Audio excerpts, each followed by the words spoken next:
안녕하세요. 신디입니다. 오늘은 치과보험 청구사 2급 요양기관 사무관리 1편을 준비를 했습니다. 그래서 재료대 청구라던가 아니면은 보건소에 신고하는 항목 이런 것은 다음 영상에서 준비를 했고요. 오늘은 심사를 실제로 청구를 하고 보완 청구, 누락 청구, 추가 청구 그리고 재심과 이의 신청은 어떻게 하는지 이 과정에 대해서 준비를 했습니다. 이 부분은 총 7문제가 출제가 되고 있습니다. 근데 아무래도 실제 청구를 하시지 않는 선생님들에게는 어렵게 느껴질 수 있는 부분입니다. 용어가 낯설기도 하고요. 그래서 제가 최대한 쉽게 준비를 해봤는데 혹시나 모르시는 분들이 있으시면 댓글로 꼭 알려주세요. 그래서 이제 청구, 우리가 이제 매일매일 환자를 진료를 하고 처방을 넣습니다. 오늘은 이런 진료를 했다. 이런 것들을 묶어서요. 주별로 청구를 하실 수도 있고요. 아니면은 뭐 월별로 하실 수도 있고 이거는 치과 스타일에 따라 달라지실 것 같아요. 근데 이것을 청구를 할 때는 방법이 몇 가지 있는데 요즘은 대표적으로 2가지를 사용을 합니다. 예전에는 뭐 이 외에도 디스켓으로 한다거나 아니면 뭐 문서 송신을 한다거나 뭐 여러 가지 방법이 있는데요. 예전에는 이랬지만 인터넷 발달로 인해서 요즘은 2가지 방법을 많이 사용을 한다. 첫 번째는 신병원 홈페이지에서 하는 요양기관 업무 포털에 들어가서 청구를 하는 방법이 첫 번째가 있고요. 2번째는 EDI 시스템이라고 불리는 것이 있습니다. 이 EDI 시스템은요, 그 전자차트 상에서 문서를 송수신하고 이제 할 수 있는 방법입니다. 그래서 이 방법은 이제 그 건강보험공단과 그 보건복지부에서 권장을 하고 있어요. 그 전자차트를 사용을 해서 이렇게 청구를 해야 아무래도 시간도 자유로울 수 있고 차트랑 비교해서 볼 수도 있고 그다음에 굉장히 간편해요. 신속하고 그래서 편리하다. 그래서 이 방법을 권장을 하고 있습니다. 그런데 중요한 것은 청구 방법은 여러 개가 있지만 병행 청구가 안 된다는 거예요. 결국은 하나만 선택을 해라. 이런 얘기입니다. 이 명세서가 무엇이냐 하면은 이 1항과 2항 2가지를 구분을 하실 수 있는 능력이 필요합니다. 그래서 이 1항에 들어가는 내용은 무엇이고 2항에 들어가는 내용은 무엇인가 이것을 시험 문제에서 출제가 되고 있습니다. 그래서 먼저 1항에는요. 진찰료, 소재진료시죠. 약재료, 주사 앰플 같은 게 있고요. 치료 재료대, 뭐 GI 같은 아니면 뭐 실크도 있겠고요. 그리고 약이 있으니까 약을 관리하는 의약품 관리료까지 1항에 포함이 되고 있습니다. 그렇다면 2항에는요. 행위료와 가선율이 있습니다. 행위료는 우리가 실제로 뭐 발치를 한다거나 이런 것들이 있겠고요. 가산율은 이거죠. 의원급은 15%, 병원급은 20%의 가산이 붙습니다. 이 부분은 우리가 3급 그리고 2급 앞부분, 필기 부분에서 분명히 공부했던 부분이에요. 가산율까지 까먹으셨을까봐 제가 한 번 더 짚어드렸어요. 이 명세서를 봤을 때 1항과 2항을 구분을 할 줄 알아야 된다. 그렇다면 우리가 병원에서요 월말 청구를 하던 간에 제일 먼저 보내는 곳은 심평원에 보냅니다. 심평원에 자료 전송을 하면요 심평원은 전산으로 심사를 한 다음에 그걸 다시 공단으로 보내요. 공단으로 보내고 나서 그 다음에 최종적으로 결정된 금액을 병원으로 비용을 보내게 됩니다. 그래서 우리가 청구를 하면 보통은 2주 이내에 답변을 받아요. 15일 이내니까. 그리고 이렇게 보낸 서류와 같은 것들은 5년 동안 법적으로 보존을 하셔야 됩니다. 그래서 우리가 실제로 받아보는 금액은 실지급 결정액에서 뭐 이것저것 다 빼고 나서 공제한 금액을 입금을 받게 됩니다. 그래서 이게 가끔 지문에서 물어볼 때가 있는데 지문이 긴 걸 선택하시면 됩니다. 이걸 다 외우진 않았고요. 이런 세금들을 전 다 공부를 하진 않았고 그냥 뭐 보류 및 차감액을 공제한 금액이다. 이 부분 정도만 기억을 했던 기억이 납니다. 그리고 나서 이 심사 결과 통보서는요, 말 그대로 이름에 심사를 했어요. 그래서 결과가 나왔다는 거잖아요. 그래서 심평원이 병원에 보내는 거예요. 그래서 우리가 확인을 해볼 수가 있는데 이렇게 나오게 됩니다. 이거 심사차 수 그리고 접수 번호, 이거는 항상 심평원에 우리 이거 왜 삭감됐어요 물어보면은 제일 먼저 물어보시는 게 심사차 수가 뭐예요? 명번호 뭐예요? 이런 것들을 물어보시거든요. 우리가 여기서 볼 것은 1항, 2항 어디서 깎였는지 이거를 보셔야 되시거든요. 그래서 보시면 지금 1항에 깎였네요. 그래서 자세히 보면은 진찰료가 조정이 됐다 이렇게 우리가 확인을 할 수가 있고, 이 심사 결과 통보서는 결국은 그 조정 또는 지급불능 뭐가 문제인지를 확인할 수 있는 문서입니다. 이걸 통해서 조정 사유도 확인을 하고 그래서 재심을 할 건지 아니면은 이거는 지급불능 사유구나 이런 식으로 확인을 하고 결정을 하는 데 도움이 되는 것입니다. 그래서 진료비를 결정이 나고 나서 재심사 또는 이의 신청 과정을 겪게 되는데요. 재심과 이의 신청은 이럴 때 합니다. 언제 하나 하면요, 이 네 가지. 주로 소명자료 미제출로 조정이 되었을 때, 그리고 심사 결과에 이의가 있었을 때, 왜 이렇게 삭감을 시켰나요? 이런 게 있을 때 재심 또는 이의 신청을 진행을 하게 됩니다. 그래서 이거의 과정들이 있는데요. 첫 번째로 재심사 조정 청구를 진행을 하게 됩니다. 여기서 불복을 했어요. 난 이해가 안 된다. 그러시면 이의 신청 들어가실 수 있고요. 그 다음에 심판 청구 과정이 있습니다. 다음으로 마지막으로 할 수 있는 게 행정적으로 가릴 수 있는 행정심판이 있는데요. 이런 과정을 거쳐서 우리가 진행을 한다. 그리고 이 재심은 꼭 필수는 아니에요. 재심 없이 바로 이의 신청으로 가셔도 된다. 이런 과정을 좀 아셨으면 좋겠고, 이 목적, 어떤 경우에 이런 것들을 진료를 한다. 이게 지문으로 출제가 될 수 있는데 좀 말이 낯설기 때문에 재심과 이의 신청, 그리고 추가 청구, 누락, 보완 어떨 때 하는지 조금 다르거든요. 경우가 다르기 때문에 이 목적이 당연히 시험에서 잘 나올 수밖에 없겠죠? 그래서 과정은 재심, 그 다음에 이의 신청, 그 다음에 심판 청구, 그 다음에 행정심판 네 가지 과정으로 진행이 된다. 그리고 반드시 문서로 해야 되고요. 말로 해서는 안 됩니다. 그리고 이제 이게 시험에서 나와요. 우리가 이 과정을 거칠 때는 서류를 제출을 해야 되거든요. 진료기록부는 사본이고요. 엑스레이는 원본입니다. 그리고 구입 증빙 자료 사본, 원본, 사본 이런 관련 증빙 자료를 첨부해서 우리가 비용을 못 받은 것도 재심이나 이의 신청을 통해서 비용을 받으실 수가 있습니다.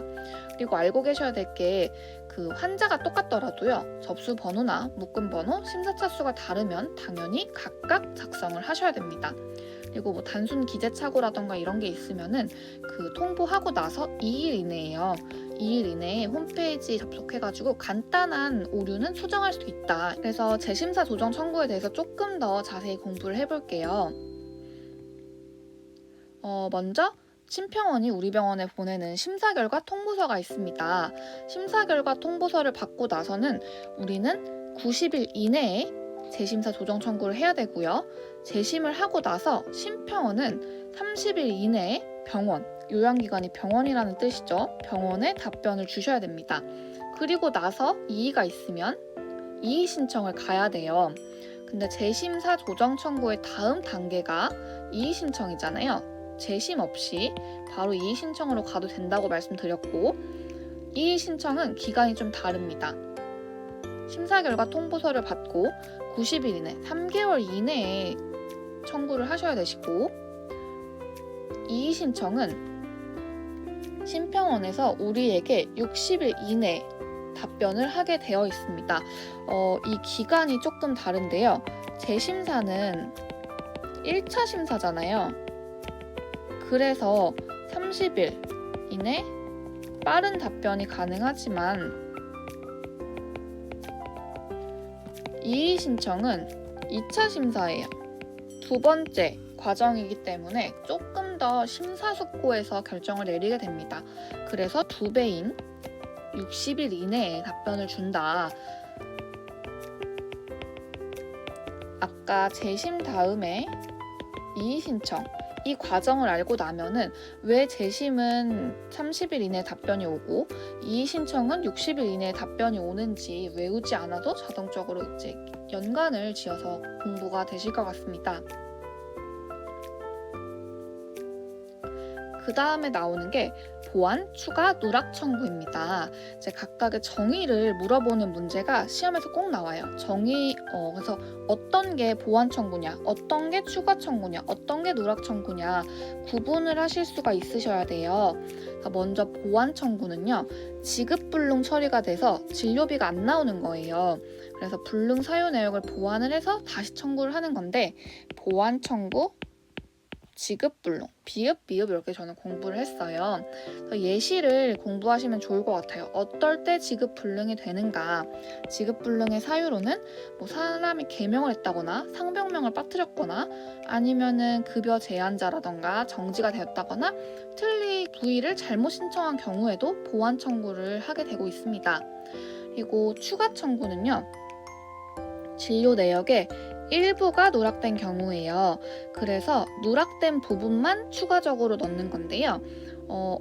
오늘 파노라마 스케일링을 2가지 진료를 모두 했지만 스케일링만 청구를 하고 파노라마는 빠뜨린 거예요.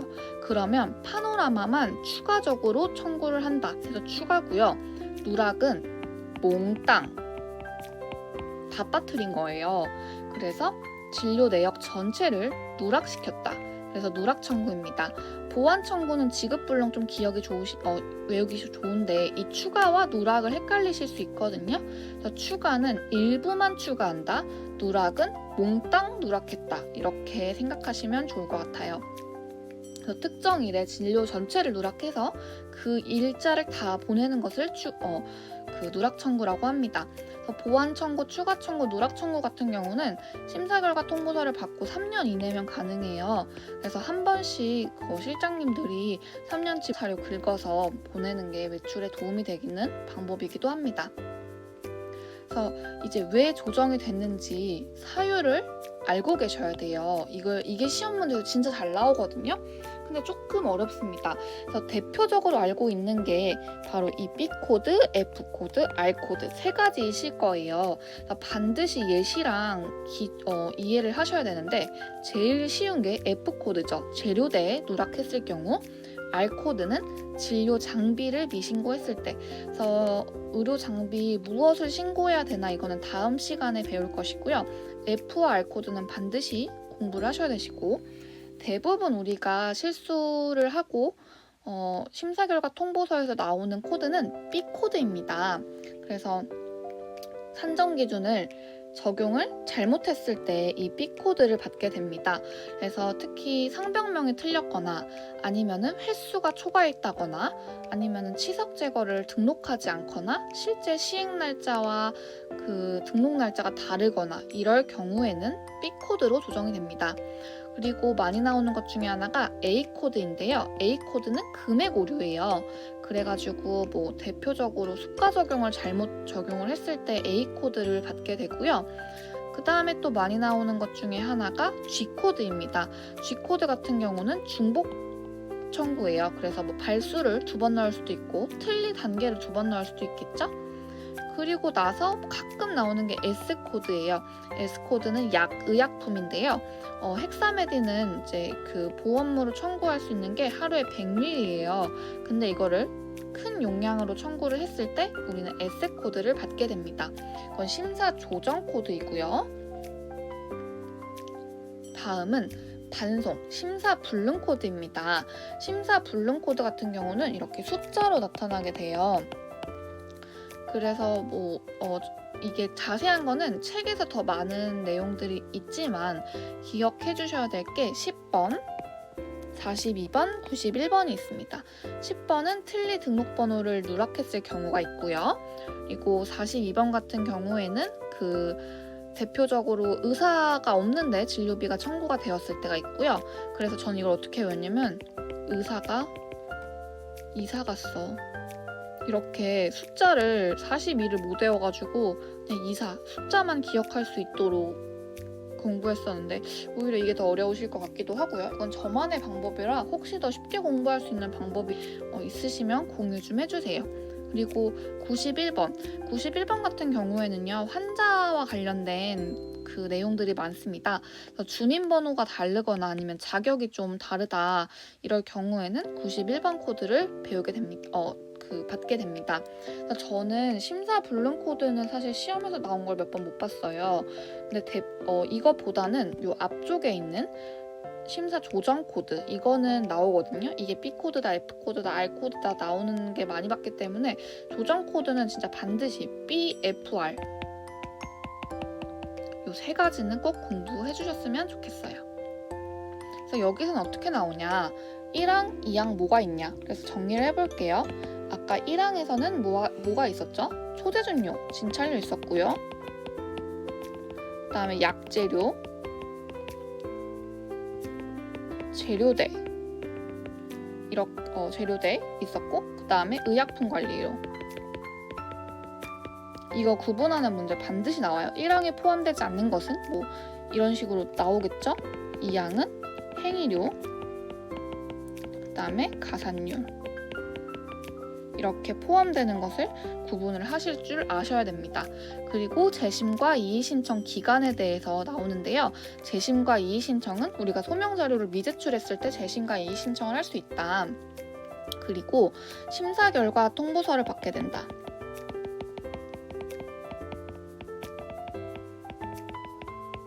재심 다음이 이의신청이다.